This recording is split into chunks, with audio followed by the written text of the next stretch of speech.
diri gasugod ang ilahang panaglalis ni Liana ug ni Jimmy. Kay kini nga video ga-viral kini tungod si Yana ga-drive siya nga motorsiklo unya si Jimmy gamaniho usab sa iyang pick-up. Nya si Yana ang iya radyod nga kasuko or kalagot kay wala si Jimmy mo gamit siya nga side mirror.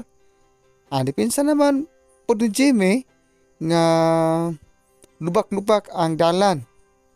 Atong nakita og nadungog ang tingog ni Yana ning taas jud, so ma-analyze na to nga naa jud siya kasuko. Nya si Jimmy malumanay ra, hinahinay ra iyang pag-approach, pero paminaon tani nga video kay murag na delikado diring napita si Yana. Pinatatawag ng LTO ang motorcycle vlogger na si Yana Motovlog dahil sa nag-viral na road rage incident nito sa Zambales. Ug naa po'y video nga atong nakita ug kinsa pud ni siya igsuon man daw ni siya ni Jimmy atong paminawon.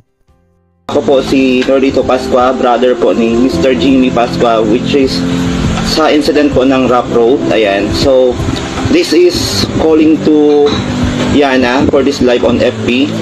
Actually, napanood namin na bumalik ka dito sa Zambales para humingi ng personal apology.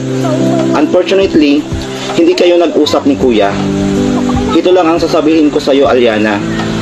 Kahit pa mag-public apology ka at humingi ng personal apology kay Kuya ko, desidido kaming ituloy ang kaso laban sa iyo. Kung atong nakita ang video, gamay ra unta ang sinugdan pero dako ang gisamputan. Ang the best way radyod ni gihimo ni Yana mao ang pag-amin nga nakasala siya ug nihimo siya og public apology kay wala man si Jimmy sa iyahang gitrabahuan. So maayo po ni ang gibuhat ni Yana. So ato ang paminawon ang iyahang gisulti is to be accountable. Earlier di po namin naabutan si Kuya Jimmy Pascual sa bahay niya at sa work niya to personally apologize. So I would like to take this opportunity to say sorry to Kuya Jimmy for what I've caused. And of course, as well as to those people who got dragged into the issue, sorry din po sa citizen of Zambales, the riding community, especially the off-road community. This issue is all on me. I'm still learning.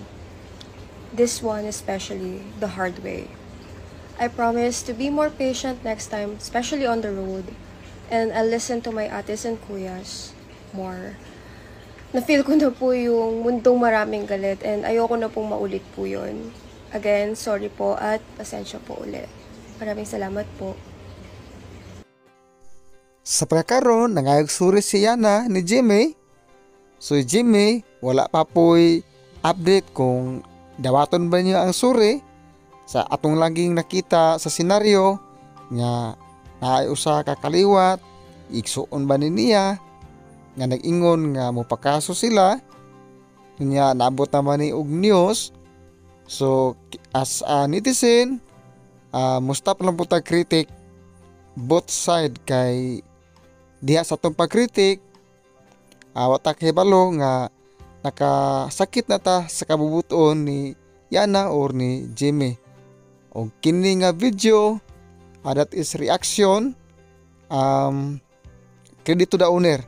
Thank you so much for watching.